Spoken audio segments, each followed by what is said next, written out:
Assalamualaikum warahmatullahi wabarakatuh. Perkenalkan, nama saya Ahmad Abarar Istani, NPM 18340200297. Video ini dibuat untuk memenuhi tugas mata kuliah Manajemen Lingkungan dan Sumber Daya Alam yang diajarkan oleh Pak Julius Setiawahyudi. Baiklah, di sini saya akan menjelaskan tentang upaya meningkatkan kualitas sumber daya manusia melalui interaksi positif dengan lingkungan.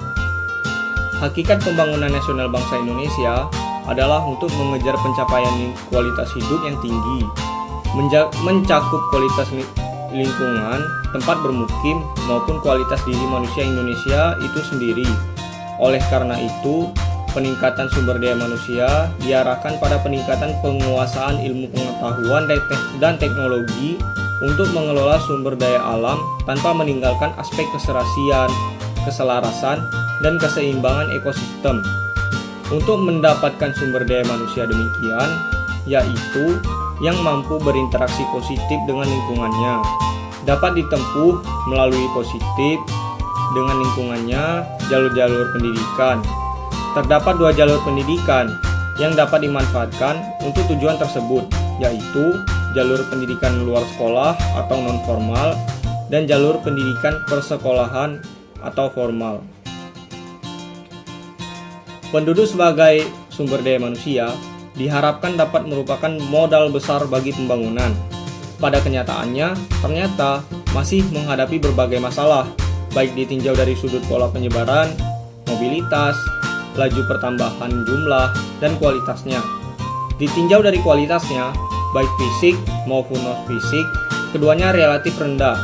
Kualitas fisik yang dilihat dari sudut tinggi badan besar, tubuh, serta derajat kesehatan yang diukur dari panjang harapan hidup saat ini rata-rata 62 tahun relatif masih rendah.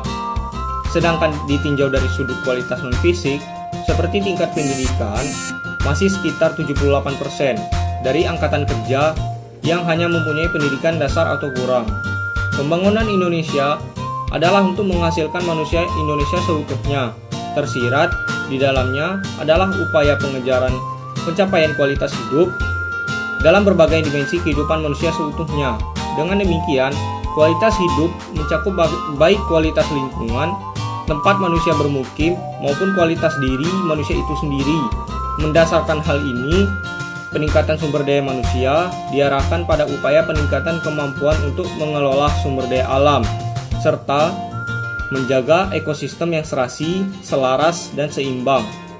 Memanfaatkan teknologi untuk mempercepat laju pembangunan sudah merupakan hal yang tak terelakkan lagi.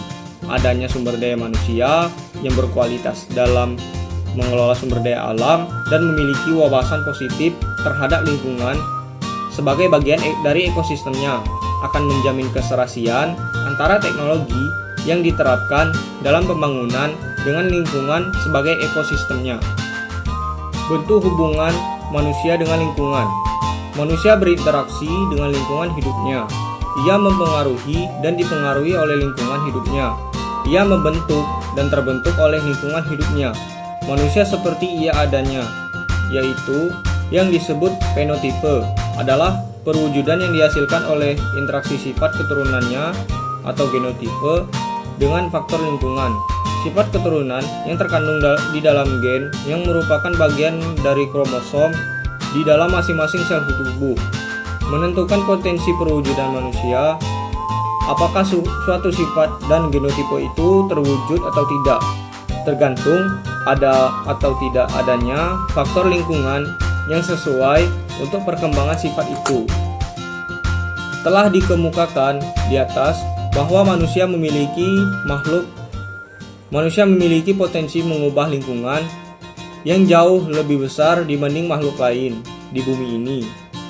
Melalui teknologinya merupakan hasil karya manusia, mengolah lingkungan dan menyesuaikan dirinya dengan adanya.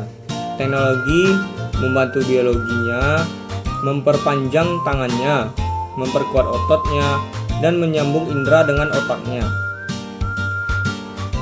Teknologi membuat lingkungan nyaman, aman, dan efisien untuk didiami atau diolah.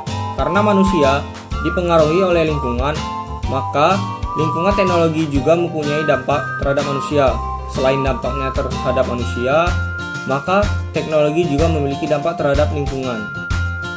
Dampak negatif terhadap lingkungan sekarang bertambah penting karena makin luas, cepat, dan irreversible. Beberapa dampak negatif tersebut antara lain adalah terkurasnya sumber daya, gangguan iklim, pencemaran lingkungan, destabilisasi dan deskompensasi lingkungan, konsumsi tinggi dan massal, destruksi dan kepunahan spesies hewan dan tumbuhan, serta distorsi biokultural. Adanya dampak-dampak negatif tersebut pada gilirannya akan mempengaruhi kehidupan manusia, hubungan antara manusia dan lingkungan, dengan demikian bersifat sirkuler. Kegiatannya apakah sekedar bernapas atau membendung sungai, sedikit atau banyaknya mengubah lingkungan. Perubahan lingkungan itu pada gilirannya akan mempengaruhi manusia. Pada garis besarnya, terdapat dua macam bentuk hubungan atau interaksi antara manusia dengan lingkungannya, yaitu yang bersifat positif dan bersifat negatif.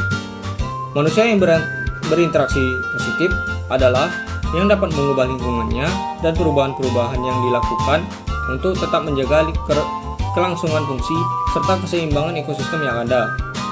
Berkebalikan dengan interaksi yang bersifat positif, manusia yang berinteraksi negatif terhadap lingkungannya apabila perubahan-perubahan yang diperbuatnya, baik fisik, biotik, maupun sosiokultural, melebihi nilai ambang batas daya lingkungannya, sehingga dapat mempengaruhi keseimbangan ekosistem. Interaksi negatif ini dapat dilakukan oleh siapa saja. Apakah mereka yang berilmu karena berilmu pengetahuan tinggi, maupun yang tidak berpengetahuan karena ketidaktahuannya. Pada umumnya, perilaku interaksi negatif yang dilakukan oleh mereka yang berpendidikan tinggi nampaknya negatif, lebih berbahaya terhadap lingkungan daripada yang berpendidikan rendah. Oleh karena itu, pendidikan mengenai lingkungan hidup sangat diperlukan bagi manusia yang berinteraksi negatif.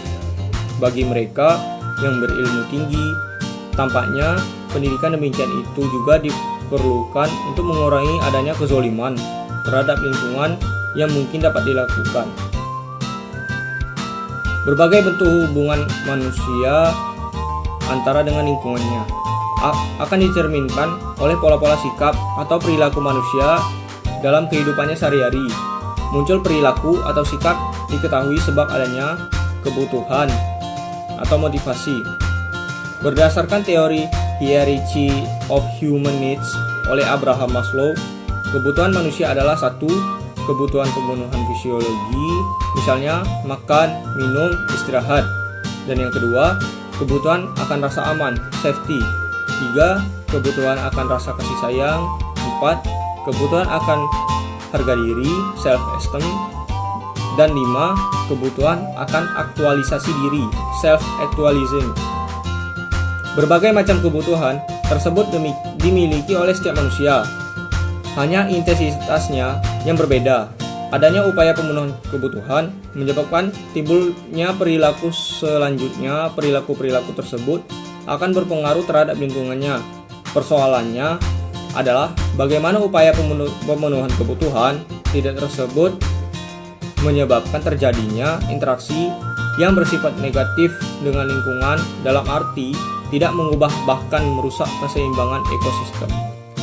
Baiklah, itulah materi yang bisa saya sampaikan. Mohon maaf jika ada kekurangan. Dengan Allah saya mohon ampun. Wabillahi taufiq wal hidayah. Wassalamualaikum warahmatullahi wabarakatuh.